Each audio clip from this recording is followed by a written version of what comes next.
नमस्कार दर्शक बंधु पाणीपाग अपडेट रे आपनको स्वागत।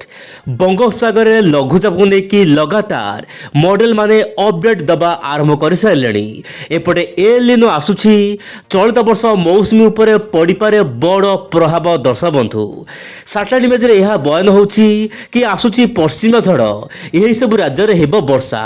तो पाणीपाग समस्त अपडेट को लेकिन आज वीडियो दर्शक बंधु ताहले आसंतु आलोचना करबा पाणीपाग अपडेट। आप देखु ओडिशार विभिन्न अंचल में वर्तमान दिन तापमात्रा प्रबल मात्रा में बढ़ शीतर मिल सामूहिक आश्वस्ति। वर्तमान लगातार भाव में ओडिशारू सामान्य शीत आश्वस्ति मिले सकाल समय जाड़ अनुभूत होउछि किछि आभ्यंतर जिला गुड़िक किंतु पाणीपागर यही चित्र वर्तमान बयान होउछि प्रबल मात्रा में कमिजिब शीतर स्थिति। आप देखु वर्तमान समय रात्रि तापमात्रा प्राय 2-3 डिग्री 3 दिन मध्य बढ़ जहाँ कि राति वर्तमान जो हल्का फुल्का शीत देखा मिलूला ताहा गायब हबार आशंका रही। वर्तमान दिन तापमात्रा बढ़ जहाँ कि गरम गुड़गुड़ी धीरे धीरे अनुभूत हो पारे बोली वर्तमान समय अपडेट आसूची।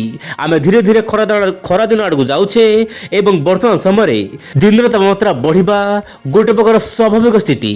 वर्तमान समय आप देखते मोबाइल स्क्रीन रे दुई सागर बंगोपसागर आरब सागर वर्तमान बहुत मात्रा में शांत रही किंतु जो उत्तर पश्चिम दिगु वायु आसूची एबे भी ओडिशा को सामान्य भाव में प्रभावित करुछि।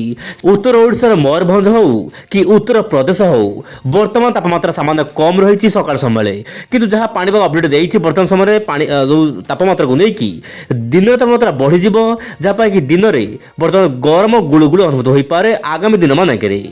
वर्तमान समय आप देखो कि पूर्व वायु जाऊँगी महाराष्ट्र कर्णाटक आंध्र प्रदेश तमिलनाडु यही सब राज्य गुड़िक हल्का बादल बाहरी पारे किंतु वर्षा हबार वर्तमान आशंका नाही। मोबाइल स्क्रीन आप देखु सेपटे आरब सागर कि जल बाष्प वायु जाऊँगी ता सहित बंगोपसागर वायु मिशुथिबारु वर्तमान श्रीलंकार केतक अंचल वर्षा रही पारे किंतु वर्षा को लेकिन वर्तमान ओडिशा रे अपडेट नाही।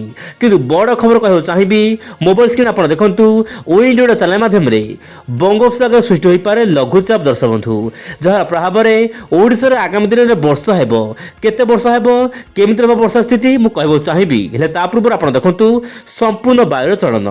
दर्शक बंधु उत्तर पश्चिम दिगु जो वायु आसुची ताहा सामान्य हिमाचल प्रदेश ता सहित जो रहुची आपनकर उत्तर प्रदेश बिहार पश्चिम बंग देई ओडिशा मध्य को जाउची सेही परि आपनकर पूर्व वायु मध्य ओडिशा मध्य को जाउची सामान्य मिसी जाउची सकाळ समय किछि अंचल रे घन कुहुडीर आस्तरण देखिबा मिलुची।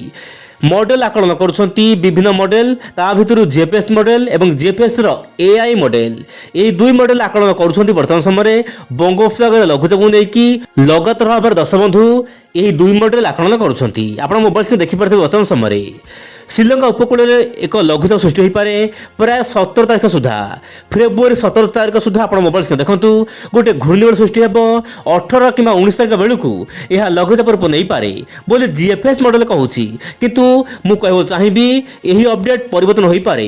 ओ इंडिया चैनल आपको कौन लघुचाप को लेकिन वर्तमान अपडेट दे ना किंतु मॉडल सूचना दौर बोली मुझे यही अपडेट देवाक चेष्टा करुँची। आप देखु लघुचाप प्रभाव में श्रीलंका सहित जो रोचे दक्षिण भारत केतक अंचल प्रबल वर्षा हेबो या सहित ओडिशा रे मध्य उपकूल ओडिशा रे मध्यमରୁ हल्का फुल्का वर्षा केतक अंचल रे घड़घड़ी सहित वर्षा हेबो बोली जहाँ जीएफएस मॉडल आकलन करुछि। तापर लगातार वर्षा हेबो पश्चिम झड़ आसीबो लघुचापर पूर्वल वायु आसीबो पूर्वल वायु लगातार आसीबो जहाँ कि ओडिशा रे वर्षा कोड तक पर लगातार हेबो बोली जहाँ मॉडल आकलन करुछंती। सेहीपरि एआई मॉडल जीएफएस रो एआई मॉडल आकलन करुछि बंगोपसागर लघुचाप सृष्टि होई यह धीरे धीरे उत्तर पश्चिम दिगु जाइकी जो रहुछि उत्तर आंध्र प्रदेश ओडिशा उपकूल आड़ को जीवो जहाँ कि ओडिशा उपकूल जो रहुछि गंजामुर नेकी पारादीप मध्यरे मध्यमରୁ हल्का फुल्का वर्षा देखा मिल पारे बोली एआई मॉडल कहूछि किंतु एबे भी अस्पष्ट रहिछि एही मॉडल दुई मॉडल केते सत हबो किंतु आम भारतीय पाणीपाग सूचना अनुसार आगामी 7 दिन पाग मुख्यतः शुक्ल रहिबो।